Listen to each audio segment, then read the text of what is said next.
Lynden will obviously not the start you needed. What are the sort of the areas you need to concentrate on to improve, do you think? I think our aerial contest on the weekend let us down a little bit. Hawthorn have a lot of small forwards, and they got out the back of our back six at times and kicked a few easy goals from the goal square. So if we could fix that up, blokes, we didn't have enough players that played role, which is a problem. I think we may have had 6 or 7 players tick that. When you've got 22 players, it makes it difficult to win a game of footy. So yeah, I think overall our basics were off, and that's a problem.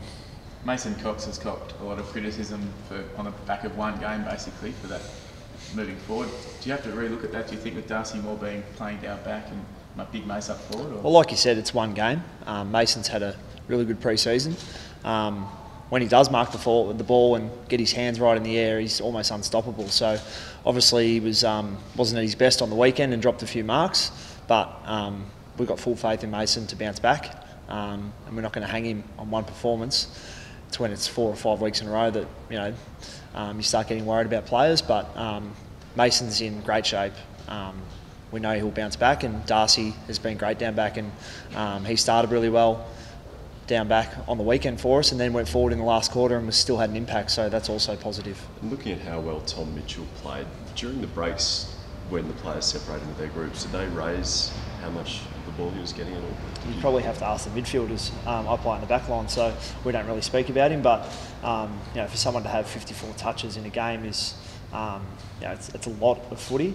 And I think their next best player might have had 27 or 28 touches, so that's a lot of ball, and we don't accept that as a club, and we don't want to give opposition midfielders a lot of the ball and opportunities to win the ball, but I'm sure that's something that our midfielders will address this week. And looking at a positive, Alex Fasolo kicked a couple of goals in the VFL. Do you think he might be in contention to come back this week with a fair bit of match fitness now?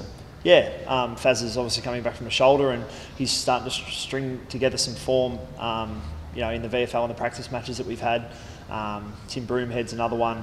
Cal Brown was a carryover emergency on the weekend. So these sort of players are right on the fringe of coming back in, and when they do come in, we expect them to play their role and play well.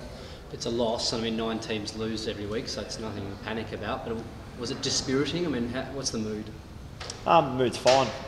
We've had a review this morning and broken down the game, and like you said, it's round 1. Everyone wants to start the year really well, and there's a big emphasis on round 1. But at the end of the day, it's only 4 points, and it's the same 4 points as it is in round 13, as it is in round 21. And we've let 4 points slip on the weekend, which is not good enough. I think Hawthorn they just wanted the contest a little bit more, and that showed in the result at the end of the game. Was how you played, given the pre-season, you had a surprise? Did it sort of shock the group? I don't think it really shocked us. You never planned to play like we did on the weekend, but I don't think we were that bad either at the same time. Hawthorn, we were probably 7 points down late into the second quarter, and they had 4 scoring shots in the last 3 minutes, so our red time play on the weekend in the end of the second quarter wasn't good enough. In the last quarter, I think we kicked 2 goals 7. If we kick 7 goals 2, we're not even here talking about this. So, it'd be nice to sort of convert our goals when we get the chance. And like I said earlier, it's the basics in our game on the weekend let us down. You're saying you need to be better in the air, and you've obviously moved Ben Reid forward and Darcy Moore back. Do you expect that tall mix to stay the same for a few rounds just to bet it in, or could there be changes, or what are the thoughts? Well, there's aerial contests both ways. It's not just going forward with the footy, it's when you're defending as well. So, when there's long kicks down the line, we expect to kill those balls. When we're sending long kicks down the line, we expect our tools up forward to create a contest and hopefully mark it, if not bring it to ground and let our smalls go to work. So, it's a two-way street. And you would have been delighted to see Jeremy Cameron kick a bag of goals?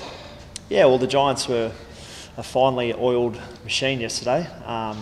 They're obviously one of the better teams in the competition, and I didn't actually see any of the game myself, but they've got a really potent forward line.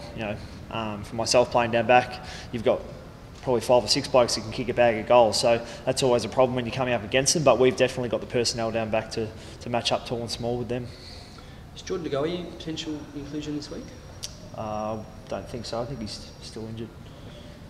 Have you seen the vision of Mason Cox's elbow at all? No, I haven't seen it, sorry. And if he is rubbed out, who replaces him as that focal point in the forward line? Good question. we could maybe potentially go a little bit smaller this week. We've already spoken about Fasolo, but off the top of my head, I actually can't really think who there would be. But it's not a problem. It's Mason. We're bigger than one player, and hopefully Mason either gets off or gets a reprimand or a fine or whatever it is, and he's available to play because he's very important to us. But we do have other players that can come in and play that role.